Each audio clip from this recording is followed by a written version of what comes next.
I really wish they would have cropped that picture a little bit. I'm much slimmer in black, aren't I? Well, let's get started. You know we're going to go have lunch here shortly, so I'll try to zip through this as quick as I can, because I know we're all hungry. One thing I want to tell you is I'm super, super grateful to be here. And I am shaking in my boots, I'll have to say. I got my muck boots on today. But the nervousness that I'm feeling is, it's the energy, it's the synergy. What I've been hearing today is about love. And I've been hearing about dreams. And I've been watching my life in the last six years, and magic is happening. And I am taking something simple. It's a no-brainer. Real food from real farms is super easy. And after today, hopefully we can all get it, that we can change the world. Because today, my goal, my intention, Natalie and I talked about it on the way in, on my cup of coffee, is my intention is to have 450 people plus people today walk out this door and do the 4 things that I ask you to do. And we are going to change the food industry today. So everybody's looking up here. I'm going to start with the food industry. And I'm not here to bash anybody, but I'm going to tell you some truths, some realities, and I'll keep it as short as possible, because they know their problems. And I think that the world that we're in right now, especially Charlotte, we're a very bright city, we're smart, we want more sustainable food on the street, and we get it. But the food industry is selling us a big load of goods. And I'll try and keep my language, not kitchen language. The food industry is broken. And everybody's going to say, well, really, seriously, broken? Our food industry is broken. And this is a part of the broken piece of it, is that we've come to a place in America and in the world that we have to do monocultural driving our food system in big lots. We have to have animals in big areas, in small confinement. We have to tell our farmers, I'm going to start with our farmers because I've been experiencing this. I am a farmer, by the way. We tell our farmers, you know, the only way you can make a living and pay your mortgage is that you've got to pump these guys with hormones so they grow fast, so we can get them to the street. We got to feed the world, so let's get quick about it. But then we all of a sudden have to, you know, supplement it and give them antibiotics to keep them safe so we can get them to market, so they don't die before we get them there. So it puts a hardship on the farmers. Not me, because I do it sustainably, and my partner, and other farmers that I link up with. We don't practice this way. We see that there's another way of doing business. And I'm here to tell you that. We're here to do business differently. But it also, the food industry does a lot of things to the chefs. It squashes our creativity. We, as chefs, we buy food that comes through the back door. And I'm talking about restaurants in particular and grocery stores. Food comes through the back door, and it's from all over the world. So all that food is from all over the world. It's from Iowa, other states. It's from California, Mexico, Canada, China, Mexico. Did I say that? Yeah? So all that food is from these other places. Where's it from North Carolina? Where is it from Charlotte? Where is it from Huntersville? Where is it from Concord? None of that food comes through there, so all that money goes back out the door, and it goes somewhere else. That's not food justice. The food industry is taking. Now, as a consumer, I've already told you the farmer's perspective. I'm telling you the chef's perspective in little bites. But now we're talking about the consumer. And you guys should be really angry about this. And I'm putting words in your mouth because I get angry about this every day. The food industry is not telling me what's in my food. Do y'all not get that? I learned something just recently. Yeah. I just learned something recently because I'm a lover of food and I study food. I went to this amazing curing class in Iowa. I had a blast. I was nose and elbows with Cargill and all kinds of fun corporations. But the thing that I learned there was in my meats, when you go to the grocery store, in my meats, 10% of that, whatever's in that meat, you're not paying for 100% of meat, you're paying for 90% of meat and 10% of saline solution. That's water and salt.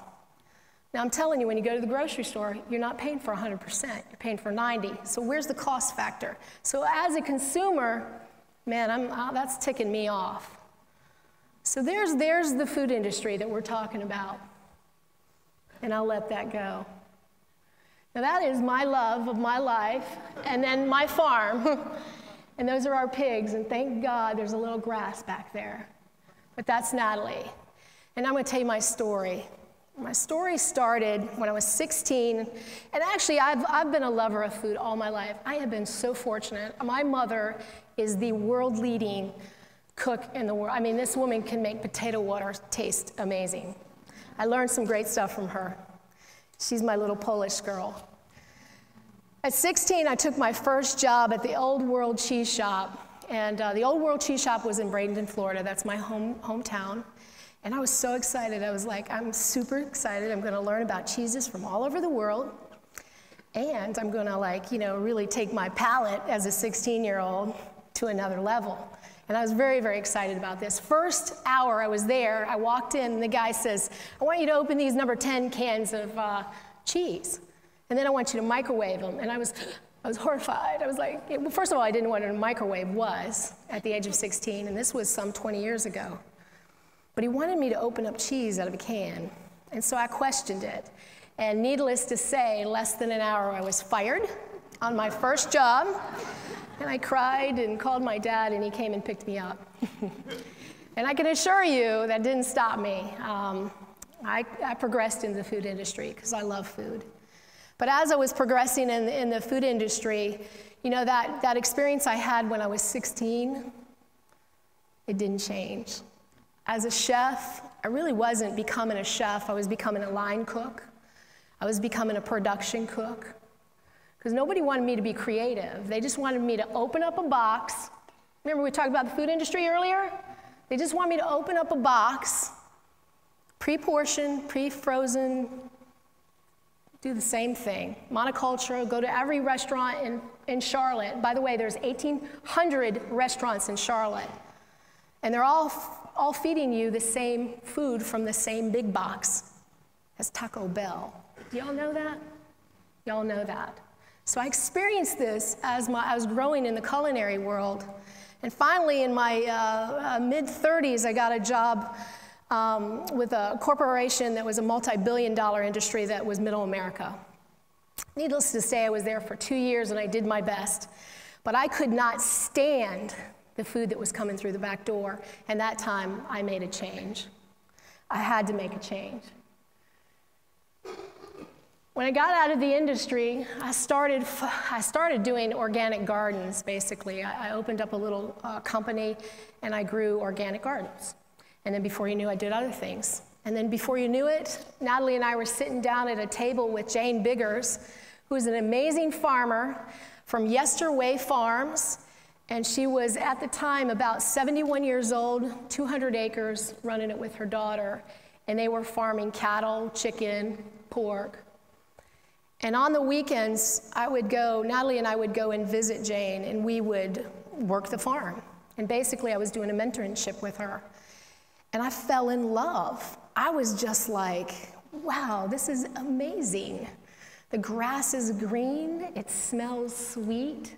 The food she would cook for me was just mind-blowing. And at that moment, I was at home. And I knew, and Natalie knew, that this was our calling, that we needed to be farmers. But not only did we need to be farmers, Jane was our teacher. And she gave us 2 things to do in the time that we met her. She gave me a book. It was called Mad Cow USA. If you ever want to read a great book, make sure you have 3 days, because you're not going to eat and you're not going to sleep. Sorry, Nat, I put you through that. But it was the most awakening book, because I learned a lot about where my meat comes from and where my food is coming from. So here I had a teacher, a woman who's farming and doing it the old-fashioned way, the real way, not pumping them with antibiotics and hormones, letting them graze, letting them get a part of life, letting Mother Nature do its magic. But here I was reading this book, and then she also told me one more thing. I forgot this, I apologize. But she told Natalie, she said, Cassie, it's criminal for you not to know where your food is coming from. And I have to say, she probably coined that. But that phrase and that book took me to another level. And at that moment, I knew I had to do something, and I had to do something quickly, and I wasn't going to stop. And that is the magic that happens. But it happened over a period of time. I had to see what the food industry is doing. I had to experience the food industry. I had to have my chef creativity squashed.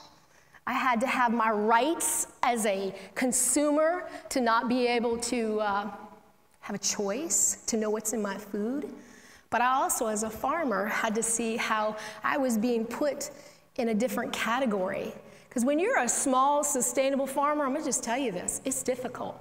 It's difficult to pay your mortgage because we're not subsidized by soy and corn. There's a lot of laws out there that need to be tweaked. So again, there's a disconnect. Let's get this. Actually, I want to go back to the orange card. I apologize. Just pretend you see orange. So you see orange here? The reason I wore orange is that orange cart was really the beginning of the movement of real food and real farms in Charlotte. That cart is special to my heart because when I first opened it up, I wasn't sure if I wanted to do 10%, 50%, 80% local. I just wasn't sure. But before you knew it, I was on the street of Charlotte doing 100% local. And that is something, that's brilliant. That's hard to do. But also, too, is that orange cart. One day, and I got to tell you this really cool story, and I'm going to wrap it up soon. But I had this man come up to me, and he was always in his little suit, his Armani suits, and his hair slicked back, nice as all get out. And this cat would come up to the cart and eat, and he would talk about gluten-free, and he wanted to try some. So I started incorporating gluten-free on the cart. And before you know it, Craig Spitzer, I found out who this guy was, and he was a hoteler from the Dunhill Hotel in Charlotte.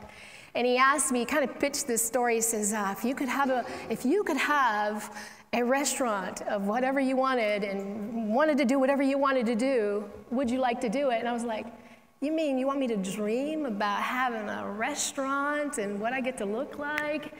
And I took him up on it. And so we opened up Harvest Moon Grill at the Dunhill with Craig Spitzer.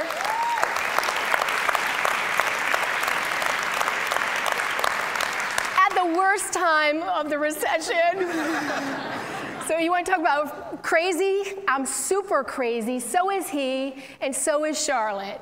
But we made a restaurant super successful. Breakfast, lunch, and dinner, people from all over the world. I love feeding people from all over the world. But we're doing it local food within 100 miles of that restaurant. And I'm not joking you. I do it within 100 miles of that restaurant. It is important to me.